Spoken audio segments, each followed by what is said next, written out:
উন্নত যোগাযোগ ব্যবস্থা দেশের অর্থনীতিকে নতুন মাত্রায় নিয়ে যাবে, পরিবর্তন নিয়ে আসবে দেশের বাণিজ্যিক খাতে। এতে চীনের belt and road initiative BRI গুরুত্বপূর্ণ ভূমিকা রাখবে বলে মত বাংলাদেশের অন্তর্বর্তী সরকারের প্রধান উপদেষ্টা ডক্টর ইউনূসের। সম্প্রতি চীন সফরে সেই কথাই পুনরাবৃত্ত করলেন তিনি। সফরে বেজিং এর চায়না মিডিয়া গ্রুপ CMG বাংলাকে একান্ত সাক্ষাৎকারে তিনি বলেন, BRI শুধুমাত্র একটি দেশ নয়, বরং প্রতিবেশী দেশগুলোর জন্য সুফল বয়ে আনবে।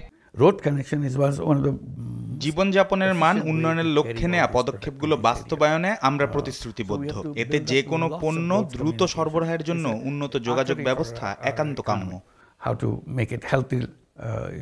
CMG'র বাংলা বিভাগের প্রধান ইউ কুয়াং ইউয়ে আনন্দীকে দেয়া বিশেষ সাক্ষাৎকারে এসব কথা তুলে ধরেন প্রধান উপদেষ্টা। টেকসই সড়ক যোগাযোগ ব্যবস্থা নিশ্চিত হলে আমাদের অর্থনৈতিক উন্নয়ন দ্রুত বাড়বে।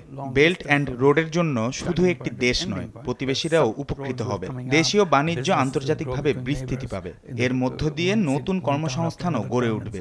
আমি BRI এর ধারণাটিকে সাধুবাদ জানাই।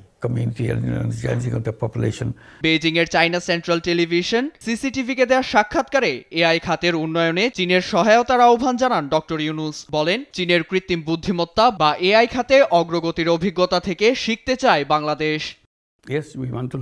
বর্ধনশীল কৃত্রিম বুদ্ধিমত্তা খাতে সহযোগিতার সুযোগ রয়েছে। বাংলাদেশ শিখতে চায় কিভাবে এই জগতে প্রবেশ করা যায়। AI ভবিষ্যতের নয়, বরং প্রতিদিনের বিষয় হয়ে দাঁড়াবে। তাই যদি চীনা কোম্পানিগুলো আসে এবং AI প্রযুক্তি ব্যবহার করে, তাহলে বাংলাদেশ তা দ্রুত শিখতে পারবে। এটি কিভাবে পরিচালনা করতে হয়, ডিজাইন করতে হয় এবং উন্নত করতে হয় তা শিখবে বাংলাদেশ। এতে চীনও লাভবান হবে, বাংলাদেশ।